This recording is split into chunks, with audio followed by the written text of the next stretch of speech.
Hello everyone, welcome to Aryan education foundation.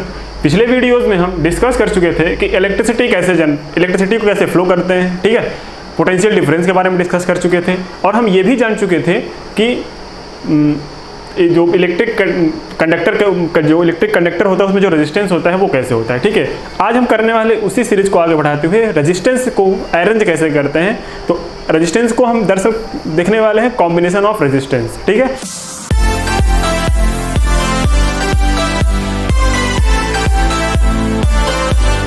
तो combination of resistance आपके सामने दिख रहा है।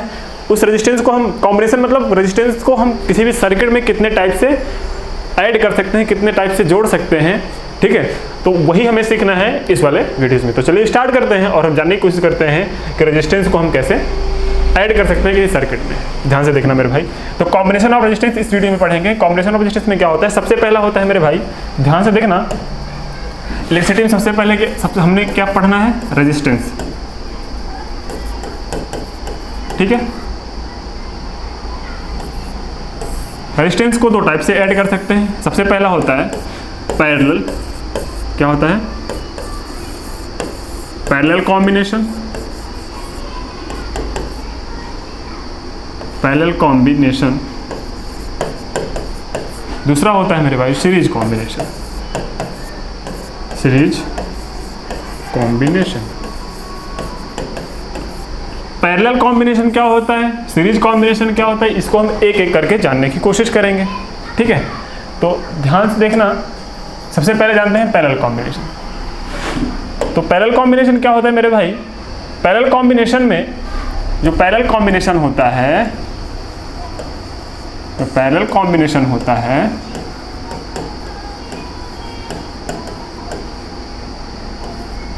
ठीक है। पैरेलल कॉम्बिनेशन में जो रेजिस्टेंस होते हैं, रेजिस्टेंस को हमने कैसे बनाना सीखा था सर, ऐसे ऐसे ऐसे ऐसे, क्या है हमारी ये रेजिस्टेंस है, ठीक है। इसको हम बोलते हैं रेजिस्टेंस, जहाँ पे ये मिला उसको बोलते हैं रेजिस्टेंस।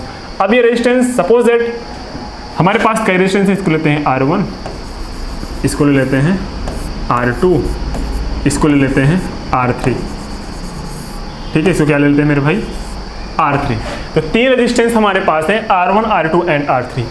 अब इसको अगर हमें पैरेलल में जोड़ना है तो हम करेंगे क्या, R1, R2, R3 का जो एक वर्टिसेस है उसको हम, जो बैटरी होगी हमारे, उसको एक पोल से ऐड कर देंगे, ठीक है। और जो दूसरा सिरा होगा, जो दूसरा वर्टिसेस होगा, उसको हम एक सिरे से ऐड कर देंगे, किसको, बैटरी के। सपोज दैट ये पॉजिटिव पोल हो गया, ये निगेटिव पोल हो गया, इसको हम ऐड करना चाहते हैं बैटरी से। तो ये हमारा क्या हो गया, सीरीज कॉम्बिनेशन। तो एक्चुअल में सीरीज कॉम्बिनेशन में, सॉरी पैरेलल कॉम्बिनेशन में क्या होता है कि इसका एंड, सभी का एंड एक पोल से जुड़ा है और इसका दूसरे पोल से, बात समझ आई। और अगर देखा जाए तो पैरेलल लाइन कैसे होती है, पैरेलल लाइन ऐसे ही तो होती है मेरे भाई। तो पैरेलल लाइन की तरह ये भी ऐड हुआ है। पैरेलल लाइन में इसमें एक रेजिस्टेंस लगा दी, इसमें एक रेजिस्टेंस लगा दी, इसमें एक रेजिस्टेंस लगा दिए, उसमें क्या हो रहा है, रेजिस्टेंस ऐड होता जा रहा है। तो इसीलिए जब ये पैरेलल में ऐड हुआ है तो इसको बोलते हैं पैरेलल कॉम्बिनेशन। अच्छा, सपोज दैट, अच्छा हम ये जानते हैं कि जो करंट होता है वो पॉजिटिव टू नेगेटिव फ्लो होता है, जी बिल्कुल होता है, I। तो यहाँ पे देखेंगे ये जो सर्किट है वो तीन पार्ट में डिवाइड हो गया, हाँ या ना। और जब तीन पार्ट में डिवाइड हो गया मेरे भाई, तो यहाँ पे करंट भी तीन पार्ट में डिवाइड हो गया। इसको लेते हैं I1, इसको ले लेते हैं I2, इसको ले लेते हैं I3, बात समझ में आई। और यहाँ पे फिर देखते हैं ये जो I1, I2, I3 था, यहाँ पे जो I1, I2 और I3 था वो मिलके फिर एक I बन जा रहा है कि नहीं बन जा रहा है, हाँ या ना। तो यहाँ पे हम देखते हैं जो नेट I आया वो कहाँ पे डिवाइड हो रहा है सर, वो हो रहा है I1 plus I2 plus I3 में, हाँ या ना। इतना समझ में आया कि नहीं आया। और एक चीज़ और जानने की कोशिश करते हैं कि यहाँ पे क्या पोटेंशियल डिफरेंस अलग अलग होता है, सेम रहता है। तो ध्यान देखना मेरे भाई, इसका वर्टिसेस क्या है, ये प्लस वाले जुड़ा है तो यहाँ पे पोटेंशियल क्या रहेगा, हाई। इसका पोटेंशियल क्या है, प्लस माइनस जुड़ा है, मतलब इसका पोटेंशियल क्या हो जाएगा, कम। तो हम यहाँ पे देखते हैं जो पोटेंशियल डिफरेंस आया उसमें सिर्फ एक ही वर्टिसेस है, मतलब ये और ये वर्टिसेस, उसके बीच में कोई वर्टिसेस हमारा मिल नहीं रहा है सारे रेजिस्टेंस के बीच में, हाँ या ना। अगर सारे रेजिस्टेंस के बीच में कोई और वर्टिसेस मिलते तो यहाँ पे शायद पोटेंशियल डिफरेंस अलग अलग आता, लेकिन यहाँ पे तो पोटेंशियल डिफरेंस एक ही आ रहा है। मतलब यहाँ से यहाँ तक के अगर वर्टिसेस में देखें तो वहाँ पे पोटेंशियल डिफरेंस क्या आ रहा है मेरे भाई, V का आ रहा है, क्या आ रहा है, V का आ रहा है। बात समझ में आई। अब हम इसको करते हैं, इसका अब नेक्स्ट डिस्कस करेंगे सीरीज कॉम्बिनेशन। यहाँ तक समझ में आ गया? मतलब पैरेलल कॉम्बिनेशन में जो पोटेंशियल रहेगा वो अक्रॉस द कंडक्टर वो क्या रहेगा, सेम रहेगा, लेकिन जो करंट रहेगा वो 3 पार्ट में डिवाइड हो जाता है, I1 + I2 + I3। बस अभी तक इतना जानो, ठीक है। उसके बाद हम आगे जब इसका पैरेलल कॉम्बिनेशन का एक्सप्रेशन देखेंगे तो उसमें अच्छी तरीके से डिस्कस करेंगे, ठीक है। चलिए अभी हम जानने की कोशिश करेंगे कि पैरेलल कॉम्बिनेशन क्या होता है, ठीक है।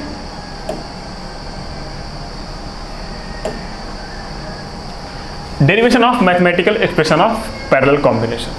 देखिए तो हमने भी क्या होता है, एक डायग्राम बनाया था मेरे भाई। वो डायग्राम कैसे बना था उसको ध्यान से देखिएगा। वो डायग्राम बना था हमारे पास कि 3 रेजिस्टेंस थे हमारे पास। ये हो गया एक, हाँ या ना, दूसरा हो गया ये, तीसरा हो गया एक और। इसको हम जोड़े थे क्या, एक वर्टिसेस से, ठीक है। इसको जोड़े थे एक वर्टिसेस से। यहाँ पे हम लेके आए इसको, यहाँ पे क्या लेके आए हम, एक इसको लेके आए और इसको एक बैटरी से जोड़ देते हैं यहाँ पे। और यहाँ पे क्या लगाते हैं, सर्किट, जो कि क्लोज्ड सर्किट है, ठीक है। क्लोज सर्किट होने के बाद यहाँ पे क्या लगाते हैं मेरे भाई, एमीटर लगा देते हैं। क्या लगा देते हैं, एमीटर, और उसको यहाँ पे ये ऐड कर, ठीक है। यहाँ तक समझ में आया? इसका हम नाम देते हैं R1, इसका नाम देते हैं R2, इसका नाम देते हैं R3। आई होप यहाँ तक क्लियर हो जाएगा होगा। और यहाँ ये हो गया बैटरी का पॉजिटिव पोल, ये होगा निगेटिव पोल। यहाँ से करंट I जा रहा है, कैपिटल I, और ये डिवाइड हो गया क्या, यहाँ पे हो रहा है I1 + I2 + I3। और ये फिर यहाँ पे I1 था, यहाँ पे I2 था, यहाँ पे जो था वो I3 था, ये जाके यहाँ पे मिल गया फिर से I1 गया। यहाँ तक क्लियर है? और यहाँ से यहाँ तक का जो पोटेंशियल डिफरेंस आया था मेरे भाई, वो आया था क्या, V। क्या आया था, V। इतना समझ में आ गया कि नहीं? तो हम यहाँ पे देखना फ्रॉम द फिगर, ये जो करंट हो रहा है, ये जो करंट हो रहा है मेरे भाई, वो कैसे हो रहा है, ध्यान से देखना। वो कैसे हो रहा है आपको साफ साफ दिखेगा कि जो I है आपके पास वो डिवाइड हो रहा है मेरे भाई I1 + I2 + I3 के फॉर्म में हो रहा है। लेकिन फ्रॉम ओम्स लॉ हम जानते हैं, फ्रॉम ओम्स लॉ हमने क्या पढ़ा है कि I = पढ़ा है मेरे भाई, I = V/R, I = V/R। तो सिमिलरली यहाँ पे I1 पे भी V/R होगा। तो I1 के लिए क्या हो जाएगा, V तो सबके लिए कांस्टेंट है, लेकिन R यहाँ पे क्या है, R यहाँ पे R1 I के लिए R, क्योंकि R1 के पास I1 जा रहा है तो V/ ये R1 हो जाएगा। सिमिलरली I2 के लिए क्या हो जाएगा हमारे भाई, I2 के लिए हो जाएगा V/R2, हाँ या ना। ऐसे सिमिलरली I3 के लिए क्या हो जाएगा मेरे भाई, V/R3। ऐसे ऐसे जो होंगे वो हम बहुत सारे रजिस्टर जोड़ सकते हैं। ये बाउंडेशन नहीं कि आप 3 रजिस्टर जोड़ सकते हैं, जैसी आपकी मर्जी हो उतना जोड़ सकते हैं। बात समझ में आई कि नहीं आई? बिल्कुल आ गई होगी। तो अभी हम करते हैं इसको छोटा, ठीक है।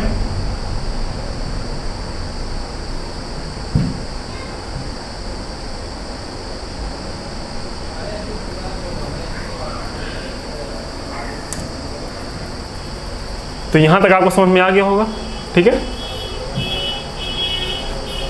अच्छा, यहाँ तक तो सर आ गया हमें। हाँ, अभी क्या करने वाले हैं इसको, यहाँ तक आ गया। अब देखो ये जो हमें इक्वेशन, इसको हम इक्वेशन फर्स्ट मान लेते हैं। क्या मान लेते हैं मेरे भाई, इक्वेशन फर्स्ट। अब इक्वेशन फर्स्ट में क्या करने वाले हैं, इक्वेशन फर्स्ट में I1, I2 और I3 की वैल्यू रखते हैं और I की वैल्यू रखते हैं। तो ध्यान से देखिएगा मेरे भाई, ऊपर देखना, ऊपर, ठीक है। ये जो I1, जो I की वैल्यू है वो क्या है, V/RI है, ठीक है। ये जो I1 की वैल्यू आई है वो क्या आई है, V/R1 आई है। I2 की वैल्यू क्या आई है मेरे भाई, V/R2 आई है। और I3 की वैल्यू क्या आई है, V/R3 आई है। ठीक है, यहाँ तक क्लियर।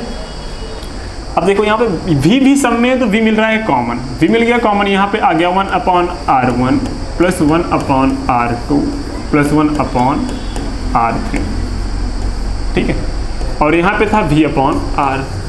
हमें पता है कि V से भी क्या हो जाएगा मेरे भाई, कैंसिल। तो नेट जो रिजल्ट आया वो क्या आया, 1/R = 1/R R1 plus 1 upon R2 plus 1 upon R3 plus 1 upon R3, ठीक है।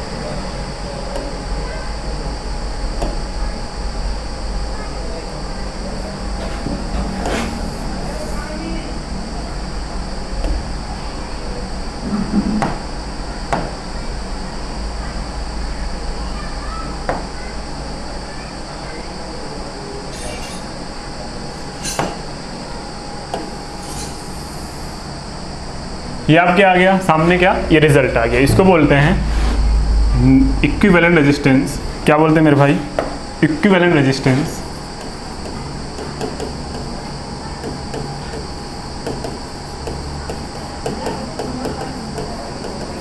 In parallel combination.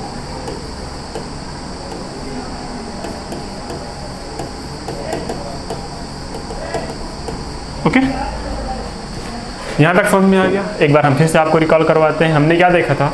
हमारे पास R1, R2, R3 टाइप के 3 सीरीज थे, 3 रेजिस्टेंस थे। उसको हमने क्या सीरीज कॉम्बिनेशन में जोड़ा। तो हमने सीखा था कि series in the parallel combination जो I होता है वो I1, I2, I3 के पार्ट में डिवाइड होता है, लेकिन जो टोटल पोटेंशियल डिफरेंस होता है वो अक्रॉस द कंडक्टर वो क्या होता है? सेम होता है।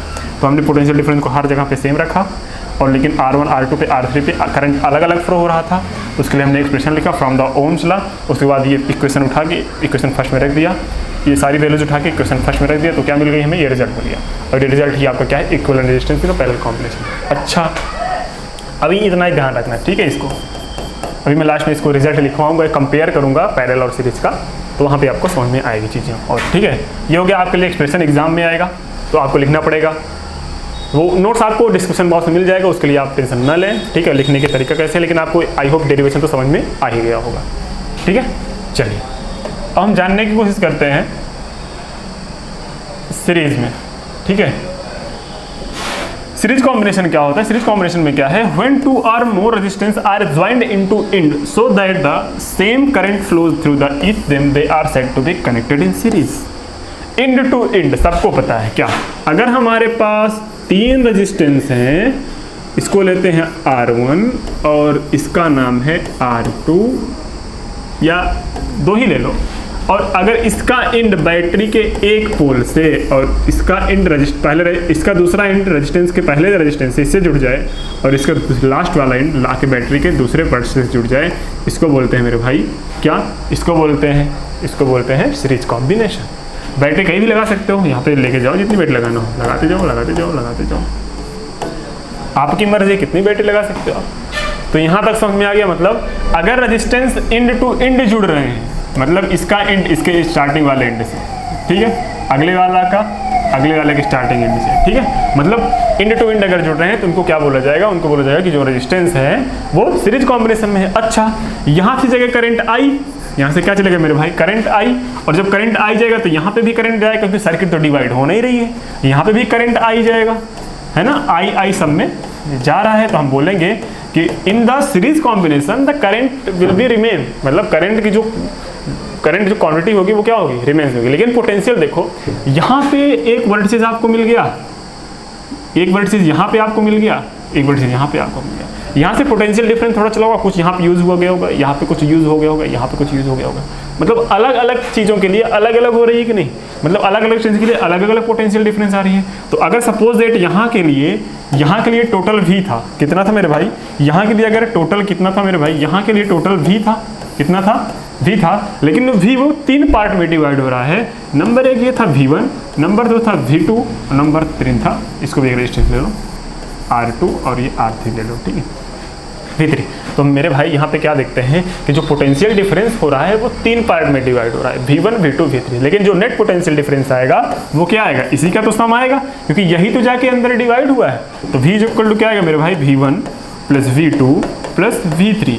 ये आपको समझ में आया कि नहीं आया? हाँ या ना? तो यही लिखा है इसमें, when the register combination of connected in a when a series combination or resistor connected to the battery then the same current flows through the each of them। तो उसमें से क्या होता है? करंट का जो क्वांटिटी होती है वो क्या होती है? सेम फ्लो होती है, ठीक है। तो आई होप यहाँ तक समझ में आ गया होगा। चलते हैं नेक्स्ट स्लाइड पे, नेक्स्ट स्लाइड क्या कह रही है इसको देखते हैं। इसको भी देखें, law of combination of resistance in series, जो भी मैंने बताया, the law of combination of series in the series state that the when a number of resistance are connected in series their equivalent resistance is equal to the sum of their individual resistance. If R1, R2, R3 etc. are combined in a series, then the equivalent resistance given by R is equals to R1 plus R2 plus R3. अब इसको हम ये कैसे है इसको हम जानने की कोशिश करेंगे। जैसे वहाँ पे क्या था 1/R is equal to 1/R1 plus 1/R2 plus 1/R3, ठीक है, उसको देखते हैं। तो derivation of the mathematical expression resistance in the series, इसको देखने की कोशिश करते हैं। इसमें सबसे पहले फिगर हम बनाने की कोशिश करते हैं कि फिगर कैसे बनता है। तो फिगर कैसे बनता है अभी हमने बनाया था भाई। फिगर कैसे बनता है ध्यान से देखना। हमारे पास क्या है, हमारे पास 3 रेजिस्टेंस है। हम यहाँ पे क्या लेते हैं अब 3 रेजिस्टेंस। इसका नाम हो गया R1, ठीक है। नेक्स्ट का नाम क्या ले रहे हैं, इसका नाम ले लिए R2 और नेक्स्ट का नाम ले क्या ले लिए R3। क्या ले लिए R3, ठीक है। इसको हम जोड़ते हैं बैटरी से। अब बैटरी जोड़ते हैं, देखिए क्या होता है। ये बैटरी ले गया, यहाँ पे लगा दिए हम पॉजिटिव पोल, यहाँ पे नेगेटिव पोल, फिर यहाँ पे पॉजिटिव पोल, यहाँ पे नेगेटिव पोल।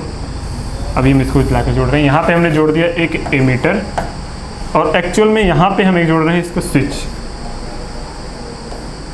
पहले स्विच इधर जोड़ते हैं, ठीक है। ये जोड़ रहे हैं स्विच,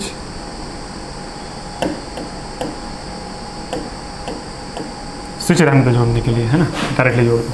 अभी स्विच आपको समझ में आना चाहिए बस। ये आपको कंडक्टर हो गया। तो यहाँ पे R1 R2 हमें पता है, यहाँ पे V1 आएगा, यहाँ पे क्या आएगा V2 आएगा, यहाँ पे क्या आएगा V3 आएगा। लेकिन जो I है, यहाँ से अगर I फ्लो हो रहा है तो यहाँ पे भी क्या निकलेगा मेरे भाई, I निकलेगा। तो ध्यान से देखना, यहाँ पे जो नेट रेजिस्टेंस आया था मेरे भाई, नेट पोटेंशियल डिफरेंस आया तो क्या था V, लेकिन एक्चुअल में वो जाके हो क्या रहा है, डिवाइड हो रहा है। किसमें, V जब इक्वल टू डिवाइड हो रहा है हमारा V1 plus V2 plus V3 में, हाँ या ना, बिल्कुल। तो अगर हम V इक्वल टू लिखना चाहें तो V इक्वल टू V1 की वैल्यू क्या होती है, देखो।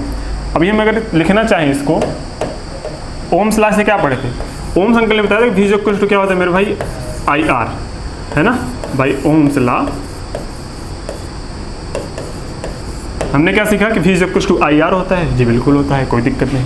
तो यहाँ पे V1 क्या हो जाएगा, V1 हो जाएगा, I तो सेम रहेगा लेकिन यहाँ पे क्या हो जाएगा, R1 हो जाएगा। V2 क्या हो जाएगा, IR2 हो जाएगा। V3 क्या हो जाएगा, IR3 हो जाएगा, ठीक है। तो ऐसे ऐसे सिमिलरली हम इस जितनी वैल्यूज आएंगी उसको इक्वेशन फर्स्ट में रखते हैं, तो देखते हैं क्या रिजल्ट मिलता है। तो ध्यान से देखना मेरे भाई, जब इसको रिजल्ट इसमें रखते हैं तो हमारे पास जो रिजल्ट आने वाला है वो क्या आएगा, वो आने वाला है कि V is equals to V1 plus V2 plus V3 में जब वैल्यू रखेंगे तो V इज इक्वल्स टू आएगा हमारे पास IR, V1 की वैल्यू आ जाएगी IR1, V2 की वैल्यू आ जाएगी IR2, V3 की वैल्यू क्या आ जाएगी IR3।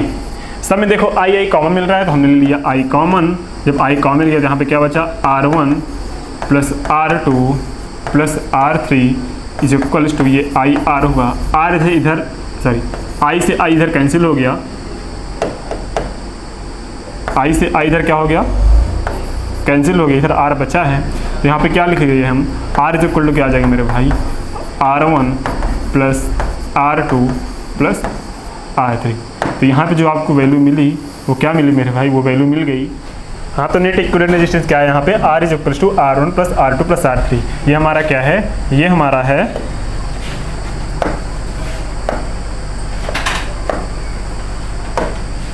इसको लिखेंगे नेट इक्वी, या नेट लिखें या ना लिखें, इक्विवेलेंट लिखते हैं, ठीक है। इक्विवेलेंट रेजिस्टेंस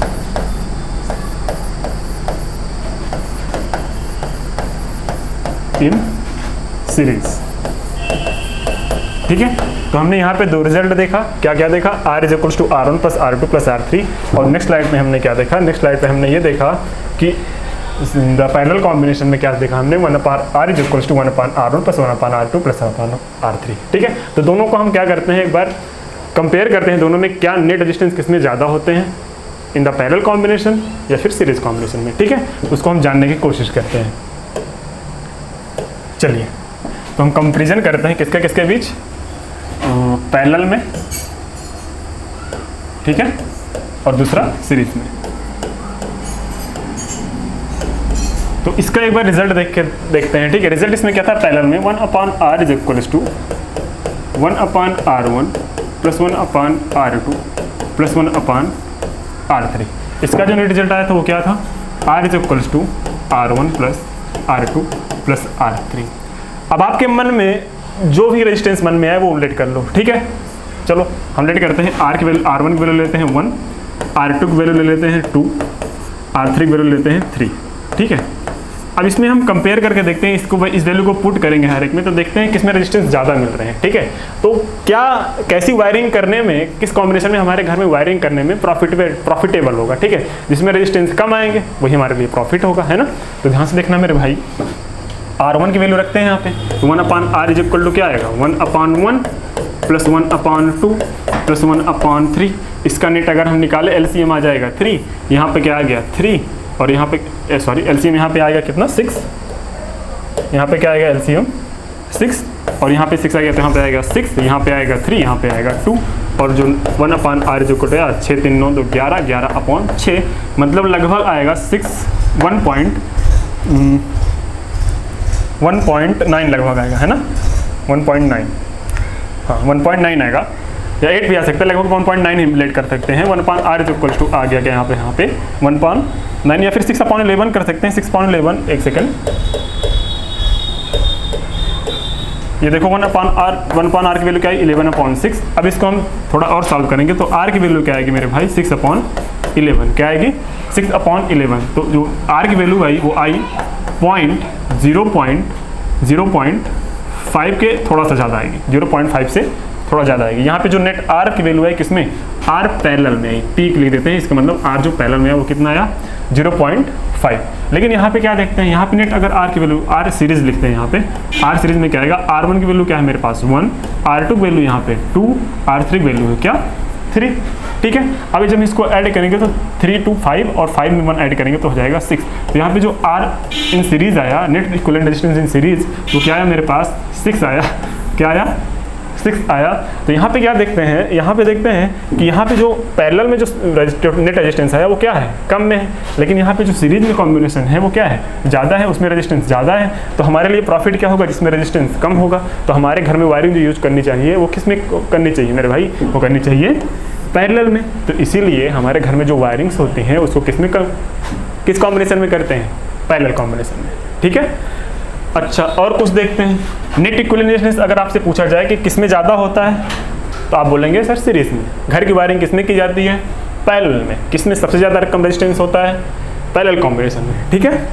तो अब हम नेक्स्ट वीडियो में करेंगे इसके ढेर सारी क्वेश्चंस की प्रैक्टिस। वीडियोस कैसे लगी कमेंट सेक्शन में जरूर बताएं, क्या आपको लेक्चर समझ में आया कि नहीं आया। मिलते हैं नेक्स्ट वीडियो में, तब तक के लिए जय Hind, bye bye, thank you.